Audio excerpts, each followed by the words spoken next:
دنیا میں دو فتنے بہت عظیم ہیں، اور بدقسمتی سے دونوں کو بڑا فروغ حاصل ہو رہا ہے، اور دونوں کا تعلق حضور صلی اللہ علیہ وسلم کی شخصیت سے۔ ایک ہے ختم نبوت کی مہر توڑنے والا فتنہ، نئی نبوت کا دعویٰ۔ یہ ہمارے اس دور میں کچھ عرصے پہلے ایران میں ایک شخص بہاء اللہ اٹھا، اور بہائی آج بھی دنیا میں موجود ہے، اور مسلمان ممالک میں موجود ہیں، اور ان کے جو ہے وہ اپنے دفاتر ہوتے ہیں، ان کے جو ہے لائبریریز ہوتی ہیں، ان کے ریڈنگ رومز ہوتے ہیں، اور ویسٹ میں تو بہت بہاء اللہ بہائی، یہاں تو آپ زیادہ واقف نہیں۔ لیکن اس کے بعد جو بہت بڑا فتنہ اس وقت ہے، جسے مسلسل فروغ حاصل ہو رہا ہے ابھی،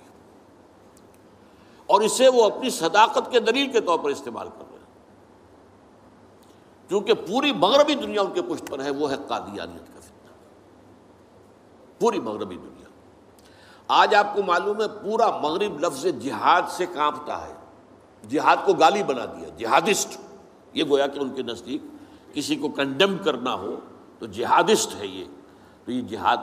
اس جہاد یعنی قتال کی نفی کی تھی غلام احمد قادیانی نے، اسی لیے انگریزوں کا چہیتا بنا تھا، اس لیے کہ ظاہر بات ہے کہ ہندوستان میں انگریز آ تو گیا تھا، لیکن اس نے یہ نوٹ کر لیا تھا کہ مسلمانوں کے اندر تو جراثیم موجود ہے بغاوت کے، مسلمانوں نے دل سے ہمیں تسلیم نہیں کیا۔ اس کی وجوہات تھی، ایک بات تو یہ تھی کہ مسلمانوں سے تو تم نے حکومت چھینی، ہندو تو پہلے مسلمان کا غلام تھا، اب تمہارا ہو گیا، تو ہندو کے لیے تو معاملہ چینج آف ماسٹرز کا تھا، آقا بدل گئے، یہ تو نہیں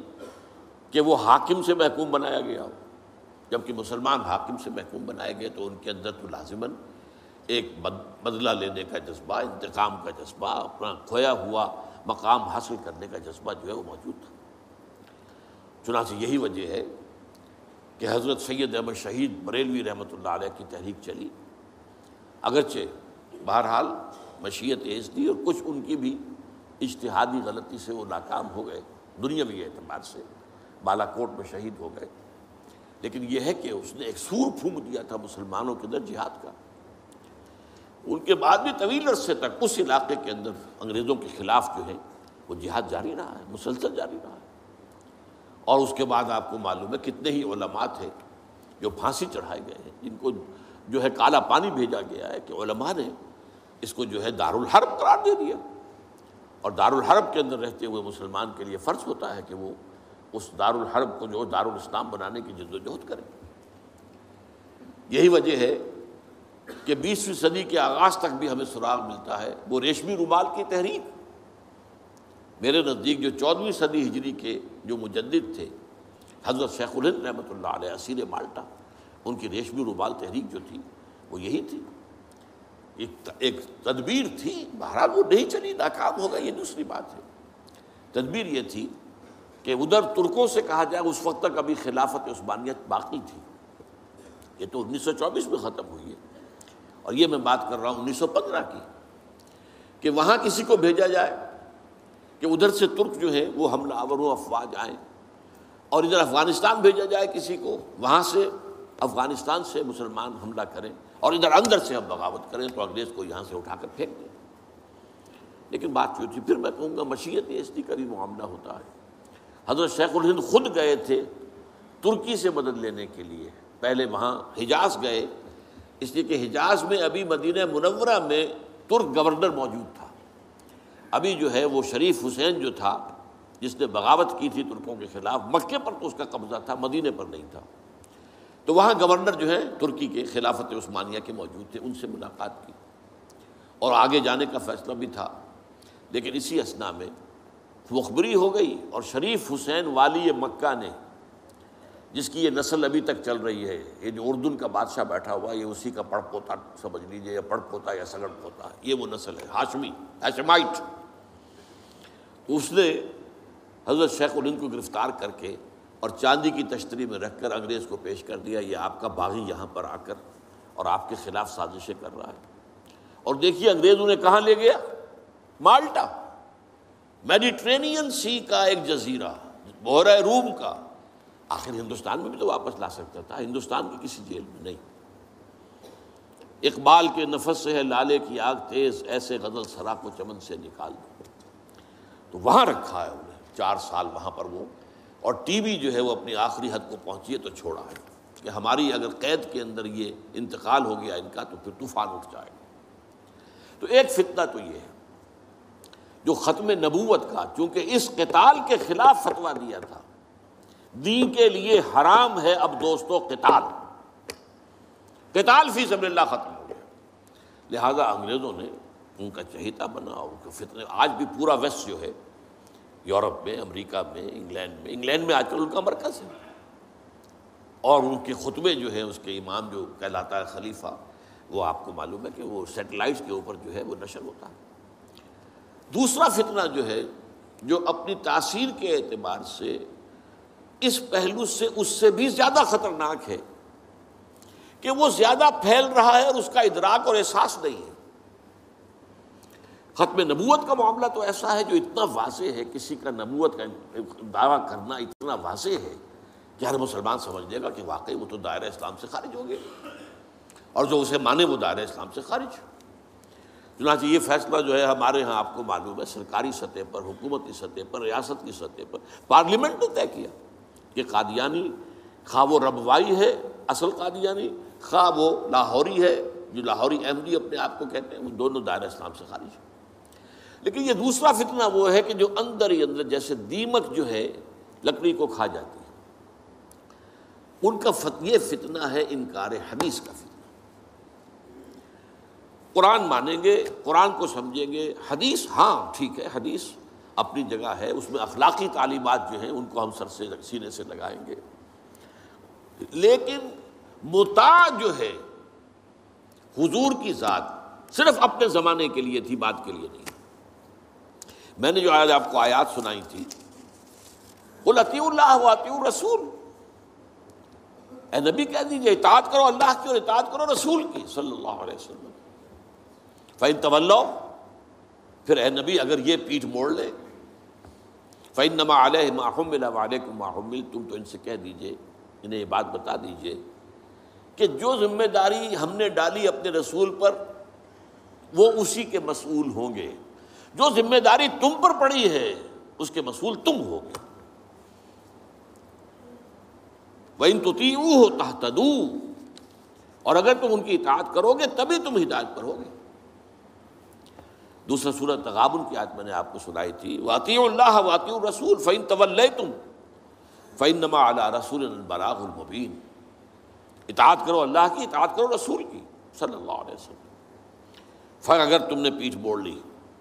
تو جان لو کہ ہمارے رسول پر تو صرف پہنچا دینے کی ذمہ داری تھی، آگے تم مسئول ہو کہ تم تک جو پہنچا دیا گیا تھا پیغام تم نے اسے قبول کیوں نہیں کیا۔ یہ جو اطاعت رسول ہے یہ دائمی ہے، یہ ایسا نہیں ہے کہ صرف حضور اس کے لیے الفاظ استعمال کر دیتے ہیں۔ وہ مرکز ملت اپنے دور میں اپنے زمانے میں مرکز ملت تھے محمد صلی اللہ علیہ وسلم، لہٰذا امیر جماعت کی حیثیت سے، امیر ملت کی حیثیت سے ان کا حکم مانا جانا ضروری تھا۔ لیکن آئندہ تو جو بھی امیر ہوگا، جو بھی مرکز ملت ہوگا، جو بھی حکومت بنے گی، جو بھی مسلمانوں میں حاکم ہوگا، ان کی اطاعت فرض ہے۔ اور یہ فتنہ اس تیزی سے پھیلا ہے، اس تیزی سے پھیلا ہے، اس لیے کہ شریعت کی بہت سی پابندیاں ان لوگوں نے اسی حوالے سے حدیث کو اٹھا کر پھینک دیا۔ پردہ کوئی شے نہیں ہے، کوئی خاص شے نہیں ہے، پردہ جو ہے یہ تو ایک خاص دور کا کلچر تھا بس۔ اب قرآن مجید کی آیات کی جو ہے وہ غلط تعویلیں کر رہے ہیں، ترجمے غلط کر رہے ہیں۔ اب عام آدمی جو ہے، عام جدید تعلیم یافتہ آدمی جو ہے، اسے کہاں عربی کا پتہ ہے، وہ اسے کہاں پتہ چلتا ہے کہ یہ جو آیت کا ترجمہ کیا جا رہا ہے یہ غلط کیا جا رہا ہے، ٹیڑھا کیا جا رہا ہے۔ یہی آیات کے ترجمے میں تحریف قادیانیوں نے کی ہے۔ ان کا ایک عام مبلغ اور ان کے زیر اثر کوئی شخص آئے آپ سے بات کرے، آپ ہکا بکا رہ جائیں گے، وہ آیتوں پر آیتیں پیش کرے گا، لیکن ترجمے اس کے غلط کر رہے ہیں۔ آخر وہی آیتیں ہیں جو 1400 برس تھے مسلمان جو ہیں صحابہ سے لے کر اور ہمارے دور تک علماء پڑھتے آئے ہیں، ان کا ترجمہ انہوں نے کیا۔ تو یہاں پر بھی یہ ہے کہ وہ تعویلیں غلط کرتے ہیں، اور ایسی ایسی تعویلیں کہ ذرا سے بھی عقل اگر ہوتا کیا ہے، انسان کی مت ماری جاتی ہے۔ کسی خاص معاملے میں آپ کسی شخص سے متاثر ہو گئے، اب اس کی ہر بات آپ قبول کرتے جائیں گے، اس پر جو ہے تنقیدی نگاہ نہیں ڈالیں گے، یہ کمزوری ہے۔ چنانچہ ایسی ایسی تعویلیں بھی ہیں کہ یہ قرآن مجید میں جو آیا ہے کہ چور مرد ہو یا عورت ہو کے ہاتھ کاٹ دیے جائیں، اس کا مطلب ہاتھ کاٹنا نہیں ہے، تو مولویوں نے خامخواہ غلط بات سمجھی ہے، تو بڑا وحشیانہ فعل ہے۔ اس کا مطلب یہ ہے ہاتھ کاٹ دو، جیسے کہ کبھی والدین کہتے ہیں اپنے بیٹے، بیٹے تم نے تو ہمارے ہاتھ کاٹ دیے، یعنی کوئی معاملہ ایسا ہے کہ تم نے ایسی بات کر دی ہے کہ اب ہمارے پاس کچھ نہیں رہا، کوئی چارہ کاری نہیں، تو گویا کہ تم نے ہمارے ہاتھ کاٹ دیے۔ تو ایسا معاشرہ پیدا کر دو کہ چوری کی ضرورت ہی نہ ہو، بس یہ ہے ہاتھ کاٹ دینا، معاذ اللہ۔ حالانکہ قرآن مجید اس کے بعد کہتا ہے جزاء لما کسبا نکالا من اللہ، یہ جو سزا ہے اللہ کی طرف سے اور ان کے کیے کا کرتوت کا بدلہ ہے، یہ بات کہی جا رہی ہے۔ تو یہ جو ہے ایسا نظام قائم کر دینا، یہ کوئی سزا ہے، یہ کوئی عبرت کی بات ہے، یہ تو بہت اچھی بات ہے۔ لیکن یہ کہ وہ لوگ جو پرویز غلام احمد پرویز، عجیب بات یہ ہے کہ پنجاب نے یہ دو غلام احمد پیدا کیے، غلام احمد قادیانی، غلام احمد پرویز، ایک نے مہر ختم نبوت کو توڑا اور ایک نے حدیث کے بارے میں اور مستقل طور پر سنت رسول کو شریعت کے بنیاد ہونے کی حیثیت سے چیلنج کر دیا۔ اور یہ فتنہ میں آپ سے عرض کر رہا ہوں، آج چونکہ جیسے قادیانیوں کو پوری مغرب کی سپورٹ ہے، ایسے اس فتنے کو بھی، کیونکہ وہ کلیش آف سویلائزیشن میں اسلامی تہذیب کو ختم کرنے کے درپے ہو گئے ہیں، اور اسلامی تہذیب کا اور شریعت کا دار و مدار اکثر و بیشتر تو حدیث پر ہے، سنت پر ہے، لہٰذا وہ دین کی جڑ کاٹنے کے لیے یہ جو انکار حدیث کا فتنہ، یہ استخفاف حدیث کا فتنہ ہے، اس کو سپورٹ کر رہے ہیں۔ اور رینڈ کارپوریشن کی جو سفارشات ہیں ان میں شامل تھا یہ کہ ایسے ماڈرنسٹ